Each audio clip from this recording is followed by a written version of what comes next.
if we confess with our lips that Jesus is Lord and believe in our hearts that God raised him from the dead, we will be saved. Paul puts it quite succinctly. And so faith is not something that we can figure out on our own or hold as our own ingenuity at work as a gift. It's the gifting of God and the Spirit that allows us to proclaim Jesus as Lord. And in this church, we do proclaim Jesus as Lord of all. As we look at the front of this bulletin, it says, celebrating 229 years in the Spirit, will soon be in our next year, 230th, continuing to proclaim Jesus as Lord. I've had the privilege of being with you as your pastor for a mere 5 years. Just a blip in this timeline of God and his place. Many of you have been here for much, much longer. Some of you are somewhat new. It doesn't matter because what we have is today. This moment. The eternal now. As we worship God in the beauty of holiness. As we proclaim Jesus as Lord. The glory of God the Father. And yet it's helpful now and then to look back and see how far we've come. This is my final Sunday before I begin my mini sabbatical, as we call it. Normally, a rector after 5 years is entitled to take 3 months of straight sabbatical time. I'm taking 6 weeks. I negotiated this with the bishop for a lot of reasons. Part of it was due to the construction. It didn't quite fit into our family schedule. But more importantly, I didn't sense I was supposed to be gone that long. Yet it is an appointed time from the Lord for your pastor to take time to listen to God. To stop talking and listen. And I'm looking forward to that. Sometimes it's easier to talk than to listen, but we must listen to the words of the Lord. And so I ask your prayers over these next 6 weeks as I seek to do that, so that when we come back together, we can have a fresh vision for what the Lord wants to do in the next 5 years and beyond. And as I said, it's helpful to look back now and then. We have a good image of the disciples in the boat. And the boat is often used as a metaphor for the church. And there are many things we could say about that. One obvious thing is that the church is helpless without the lordship of Jesus Christ as the captain, as the rudder, as the one who lifts us up as we sing, which without him we inevitably would. I often wonder, how did the church make it this long? 2,000 years approximately, still going strong, as God calls forth the remnant that is the people of God in every age. It's not an institution, it's an organic spiritual reality. That is the church. That is the mystical body of Christ. That is what we are. And it's taken the form of a parish in our case, located at 174 Whiskey Road. And what's happened in the last 5 years? I've written some things down that came to my mind. This is not an exhaustive list. But these are the tangibles. And let's keep in mind it's the intangibles that are even more important. Those things that only the Spirit sees as lives are transformed through Jesus Christ, which is our mission. But in terms of the outward tangibles, what's happened in 5 years? We can look at 3 things. Our physical plant, our relational stance, and our missional stance. So let's look at the physical stance. That is our location, our plant. In the last 5 years together, we have renovated the main office, added air conditioning for the nursery, drywall and a new ceiling in the lower hallway, new carpet throughout the 2 levels. We've expanded our parking lot. We've just replaced 5 new external roofs. We've put new paint in the church and the vestibule in the hallways.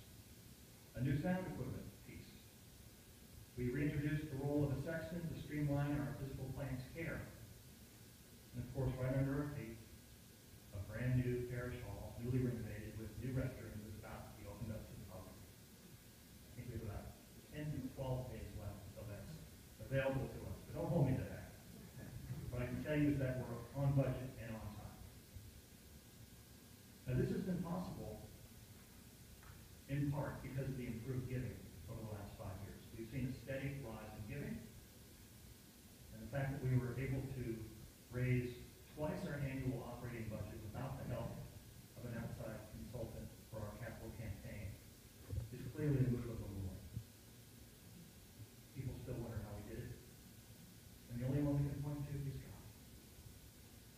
And God gets the glory for everything we do and say. about our relational stance? Our relationship horizontally in this world? Well, we've restored full relations with the Diocese of Connecticut in a way that allows us to remain who we are uniquely without compromise, and at the same time allows us to move beyond the intractable conflict which was taking up a lot of attention, and which frankly couldn't go on forever as we needed to move forward in mission. We're a witness to the diocese and beyond in a faithful, inspiring way. I can tell you that we were viewed as a church very much in the bunker. Now, I think it's fair to say we're a parish church in a diocese that is inspiring, that stands for Jesus as Lord, and gives witness to what it can look like to be the remnant, one that is deepening and expanding in this part of the world. Our ecumenical relationships are strong in the greater Danbury area. We're wearing name tags. Thank you for doing that. It took a number of tries, but we got it, by the grace of God. And so we have a strong physical plan. Relationally, we're strong. But the most important aspect is what about our missional stance? Sword Points has launched us into cyberspace in ways that are quite frankly immeasurable. Like a stone hitting the water, the ripple effect in cyberspace is incredible. Our witness is stronger than ever in that way, through our communication on it. We sent people from this church to become part of the Hospital Chaplaincy of Connecticut, which covers not just hospitals, but nursing homes and general visiting. It involves a pretty rigorous training program. We, I am told, even now, have the largest representation within that ecumenical organization of any church involved. One of the Phyllis is involved at the board level. Those that are not seen are receiving the missionary love of Christ from this place, as people fan out to nursing homes, hospitals, and wherever they are led. And there will be more that go.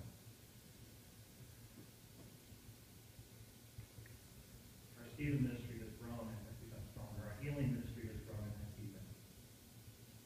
A grief support group has started. We're more than ever involved in Jericho. 2 alpha programs have occurred. New Bible studies have risen up. Christian caring has expanded under new leadership. And Hearts to Hands, a new ministry has formed, offering a diverse in-house ministry to those who have needs. Our relationship in the Diocese of Western Tanzania has continued to be very strong. And in fact, which ties in with our reading this morning, we actually funded an evangelism boat so that disciples could go out in their boat with a big motor and reach those villages that never get visitors. They are hearing the gospel for the very first time, thanks to you, your generosity. But it's not just Western Tanzania that's been touched by St. Paul Church in Brookfield, Connecticut. Now we've reached the eastern part. And if you're reading about the Messiah mission to Sword Points, you can read about that witness each and every week. David Shepley will be coming home Thursday. By the way, I ask for your prayers. With the Ebola virus on the other side of the continent and all the concerns about getting home, I ask you for your prayers and I thank you for them all. I've just scratched the surface on what God's done here in the last 5 years. Can't you see that under the lordship of Christ, that we are one in Christ? Look what God can do. These are the tangibles, as I said. They're not even that important compared to the intangibles. Those moments where our lives are transformed by Christ. Things that are only seen by God. You know what they are. You know who you are when you're about to work in ministry. I am truly privileged to be your rector. Deeply thankful every day to God for you, for this place, and how Christ is proclaimed as Lord, not just in word, but in deed, through St. Paul Church. A very loving, welcoming community. And so as we think about how far we've come, it's sort of like being on a boat. If you've been on a sailboat before, I was on one earlier this summer. We had a sunfish, and we take it out on a lake in Middlebury, Connecticut. And as we were going out, I was with my wife, Carla. It was sort of a date. She was basically the captain, which is not fully surprising if you know our relationship. I sat back and enjoyed the ride. But we weren't moving initially. And I said, should I row? She said, no, don't row. Just wait. Wait for the wind. We're sitting. I felt like we're going nowhere. Then I turned around and I realized we were quite a way offshore. And isn't it that way in life? If you just turn around now and then, you see how far you've come without any effort of your own. It just happens. There may have been points in your life where you think, I can't go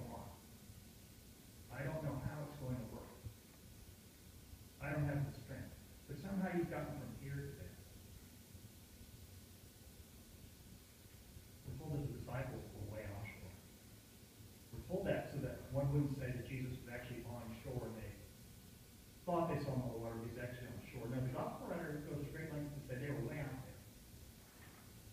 And they were essentially helpless. And he came to them. And he calmed their fears. And he commended them to have even greater faith.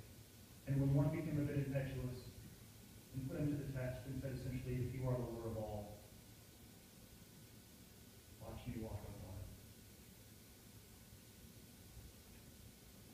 Jesus said, come. Peter got out of the boat, started walking on the water, and came toward Jesus. But when he noticed the strong wind, he became frightened and beginning to sink. He cried out, Lord, save me. Jesus didn't scold him or say, I told you not to go through the test. He immediately reached out his hand and caught him, saying to him, you of little faith, why did you doubt? Perhaps the lesson for us is as we forge ahead in our church, which is a ship in a way, there are always winds battering us about. And even as we reach out in faith, Christ is there to sustain us even if we're sinking. He's there to show us the promise of a future of hope. And yes, we could say, he's there to say, look how far I've brought you by grace. You see, because in the first book of the Bible, in the book of Genesis, this is what we're told. Now the earth was formless and empty. Darkness was over the surface of the deep, and the Spirit of God was hovering over the waters. We're also told in the first book of the Gospel of John, in the beginning was the Word, and the Word was with God. And the Word was God. In the beginning, Christ, the Spirit, we say, was hovering over the waters of creation.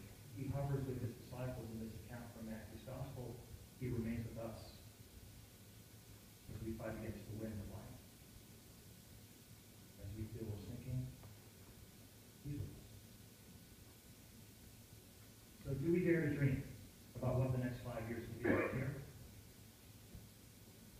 I think we should.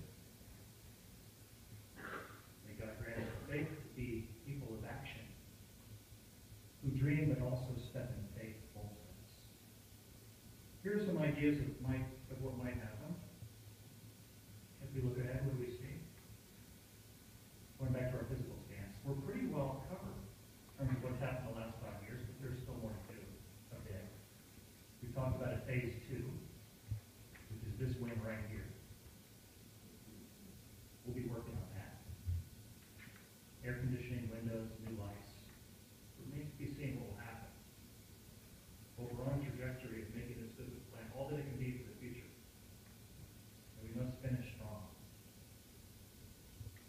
Our relational stance. May we envision even greater outreach through our communications arm, through Facebook, Twitter, and whatever else may come along. And yes, Sword Points, which reaches an audience of hundreds and hundreds, bearing witness to who we are and what we do. May our relationships with those around us continue to grow as we show forth the love of the Savior. And most importantly, may our missional focus gain even more ground as we preach the gospel to all nations and baptize in the name of the Father and the Son and the Holy Spirit. We don't know what the future holds, only God does. But I'm quite sure as we come together and pray, the Lord will show us the way forward. It's like that child who was trapped in a third floor apartment during a fire. There's smoke everywhere.